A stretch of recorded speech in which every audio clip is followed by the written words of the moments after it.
Final answer, if you had to bet the farm on a ruling that comes down from the NFL, what do you think that'll end up being? We've seen cases settled. We've seen a third-party judge, as you talked about, Robinson being brought in, monster contract paid to Watson. Final answer, if you had to bet the farm on a ruling that comes down from the NFL, what do you think that'll end up being? And also any legal consequences you see him likely to face, if any. Yeah, I want to stress one thing that when I talked about the Goodell, he has the final say in what happens in this case. The one thing I want to stress is that Robinson's going to come to a decision about what happened in the facts. She's going to make a factual finding and put that in a decision that's going to be published, I believe. And so Goodell can't just come in and say, hey, I want to hammer him for this many games if the facts don't support that idea. Okay, so Goodell is bound by the factual finding. So I don't know if we can really fairly say that he's going to mess with the suspension if she hands one down. So if she says 4 to 6 games, I think that might be where it stays. My personal opinion is, let me rephrase, my professional opinion at this point is that I do think the NFL faced some difficulties in proving what they wanted to prove. At the same time, I think there's enough evidence to say that he's violated the policy. That's just my gut feel on this whole thing. I think it's still going to come down around a half a season. And what I said on my TikTok account was 9 to 12 games. And I think that the reason I said that was because I really think the NFL wants to be able to say now with 17 games that they got more than half a season. Because if it's 8, it's like people are going to say, it's less than a half a season. So I think they want to be able to say 9 or 10. Maybe it goes, she says something in that range and he says, no, it should be 12. And then the appeal, it's going to end up settling between 8 and 10. If I had to bet the farm, that's where I'm at today.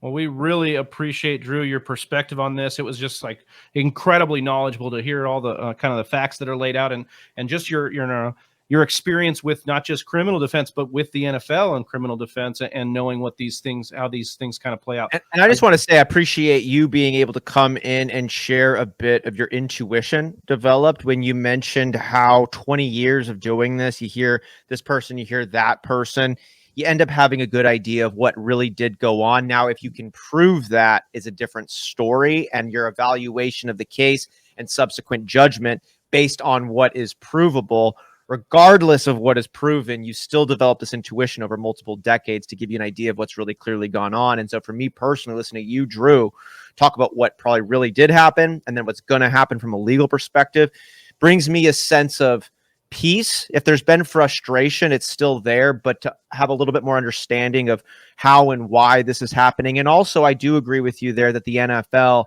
is likely looking to do more. And the reality is their hands really could be tied. Doesn't mean they're not going for it as well. And I just think that's overall good for the sport.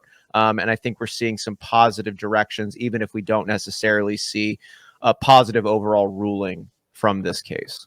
I agree with that. I think that we are too quick to say, oh, the NFL stinks, or they didn't do this, or they didn't do that. We're too quick to just be angry about everything.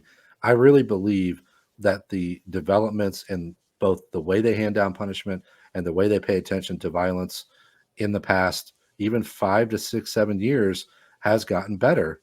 And it really has. And I think that all we can ask is to move in the right direction. And if we continue to move in that direction, we'll eventually get there. We don't have to get there tomorrow. I know that's convenient for me because we all want it.